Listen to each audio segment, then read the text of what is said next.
Welcome back, Tech Newbies. My name is Don. I've been wanting to get a camera for quite some time now.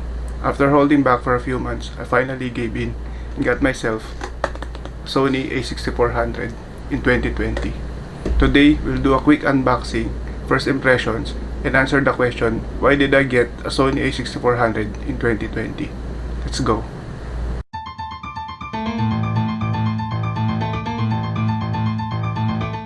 Tech Newbies. If you're new to this channel, don't forget to click on the subscribe button and bell icon to get notified of our new videos. Now let's go to the unboxing. This camera came in a very compact orange box. Up front, you'll see that very reassuring 3 years warranty. Opening the box, you'll be greeted by some literature that no one ever reads.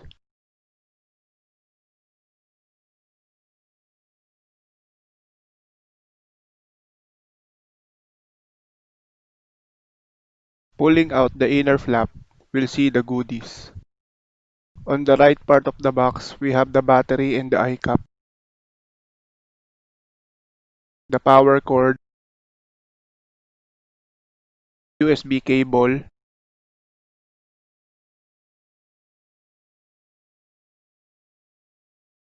EU plug adapter,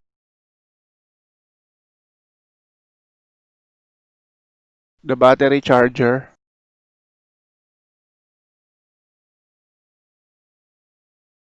and the neck strap. On the left part of the box, we have the camera unit enclosed in protective wrapping. Sony never bothered to put protective cushioning around the box. Why Sony? Why? Here's the complete contents out of the box. I've read a lot of reviews that said these camera strap loops makes annoying sound, especially when you're on the move, something that the mic can pick up when shooting a video. So I ordered a Peak Design slide light to address this. Build quality is great. It's made of magnesium alloy and it is weather sealed. The grip is deep enough which allows you to hold it easily with one hand.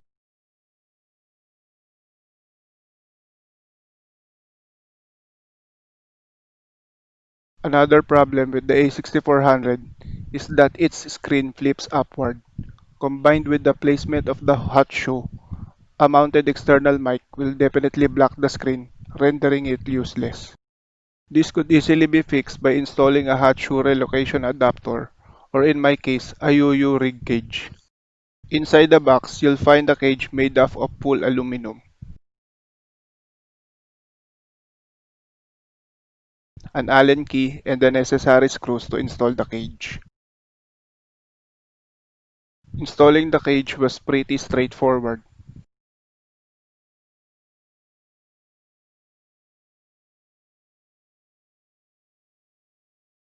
Just put the unit inside the cage. Align the whole of the cage to the tripod mount of the camera and fix it using the provided screw.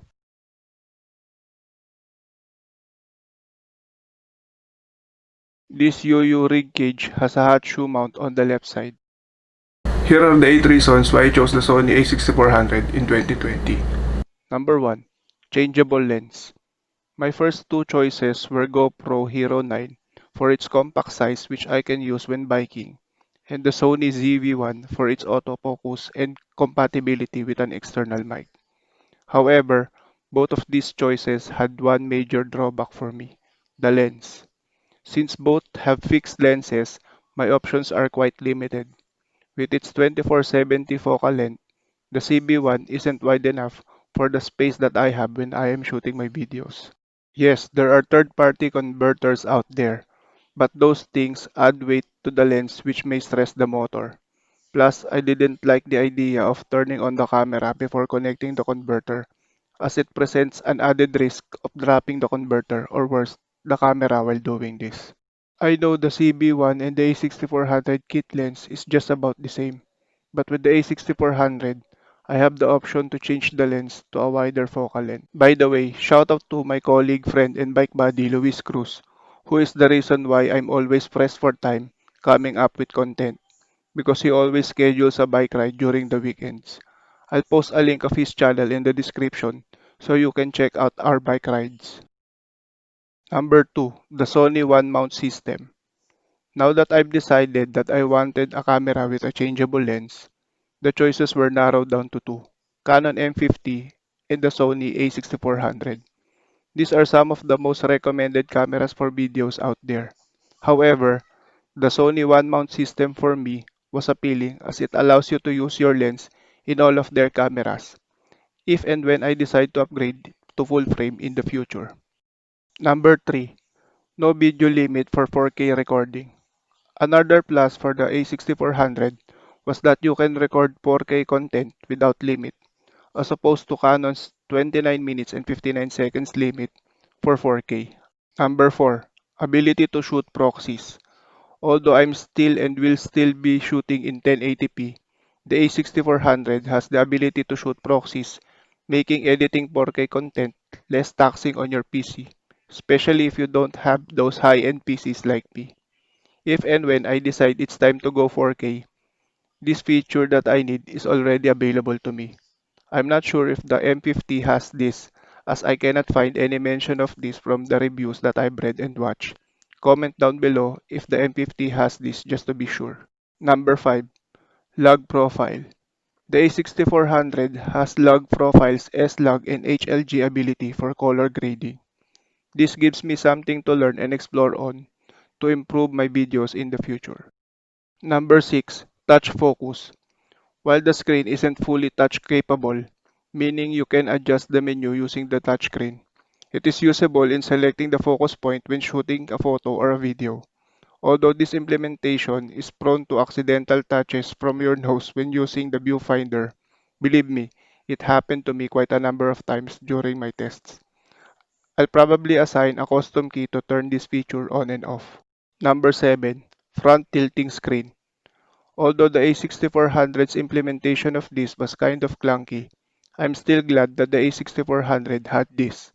One of my problems shooting a video from my mobile phone was not seeing how the shot was framed. This resulted in a lot of retakes. Now that I can see the frame when shooting the video, hopefully, this will speed up the process of filming. Honestly, this was one of the things that made me reconsider the GoPro Hero 9. Number 8. Autofocus is just magic. This was one of the reasons why I wanted to get a new camera in the first place. If you have seen my previous videos, you might have noticed that there were some shots where the camera seems to hunt for focus, especially for the top view shots. I wanted to improve this, and the A6400 seemed to fit the bill. Its autofocus is very fast and mostly accurate. Subject tracking was also easy and effortless. Well, those are the 8 reasons why I chose the A6400 in 2020. One could argue that I could have gotten the A6100 instead, but I fear that I could outgrow that camera quite fast. At least with the A6400, I have quite a few features that I can explore later on. That's it for this video. Thank you for watching. Keep safe. Peace.